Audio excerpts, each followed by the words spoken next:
روح مطهر عبد صالح خدا شهید دکتر علی ফের সংবাদ উপস্থাপকের কণ্ঠে ইরানি নেতার মৃত্যুর খবর। ইসরায়েলি প্রতিরক্ষা মন্ত্রীর দাবির পর ইরান নিশ্চিত করল হামলায় প্রাণ গেছে নিরাপত্তা প্রধান আলী লারিজানি, উপপ্রধান আলী বাতেনি ও বাসিস বাহিনী প্রধান গোলাম রেজা সোলাইমানির। প্রাণ হারিয়েছেন লারিজানির ছেলেও। হত্যার প্রতিশোধ নিতে মঙ্গলবার দিবাগত রাতে মুহুর্মুহু ক্ষেপণাস্ত্র ও ড্রোন হামলা চালায় ইরান। ক্লাস্টার বোমা, শাহেদ ড্রোন, খোরামশার মতো বিধ্বংসী মারণাস্ত্রের আঘাতে রাতভর কেঁপে ওঠে তেল আবিব, অধিকৃত জেরুজালেম, রামাত গান ও বেনিব্রাগ শহর। হামলায় প্রাণহানির পাশাপাশি ব্যাপক ক্ষয়ক্ষতির খবরও পাওয়া গেছে।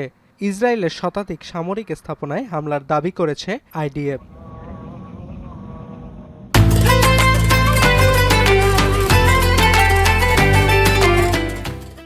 মঙ্গলবার কয়েক দফা হামলার পাশাপাশি বুধবারও বিস্ফোরণে কেঁপে ওঠে ইরাকের বাগদাদের মার্কিন দূতাবাস।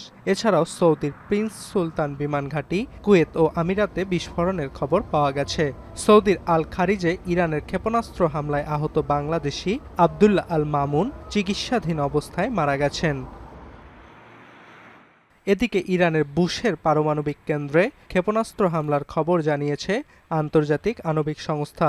যদিও এ ঘটনায় কোনো হতাহত বা ক্ষয়ক্ষতির খবর পাওয়া যায়নি। অন্যদিকে লেবাননেও হামলার মাত্রা বাড়িয়েছে ইসরায়েল, বাড়ছে প্রাণহানি। শীর্ষ নেতাদের হত্যা করে ইরানের সরকারের ভিত্তি ভাঙা যাবে না বলে সাফ জানিয়ে দিয়েছেন ইরানের পররাষ্ট্রমন্ত্রী। আর লারিজানির হত্যার চূড়ান্ত প্রতিশোধের হুঁশিয়ারি দিয়েছেন দেশটির সামরিক প্রধান। অন্যদিকে হরমুজের সুরক্ষায় ন্যাটোভুক্ত দেশগুলোর সহায়তার প্রয়োজন নেই বলে জানিয়েছেন ট্রাম্প। আর মার্কিন সেন্ট্রাল কমান্ডের দাবি, হরমুজ প্রণালীর কাছে ইরানি উপকূলে অবস্থিত ক্ষেপণাস্ত্র ঘাঁটিগুলোতে ৫,০০০ পাউন্ড বোমা ফেলা হয়েছে। অর্ণব প্রসাদ, এখন বিশ্ব।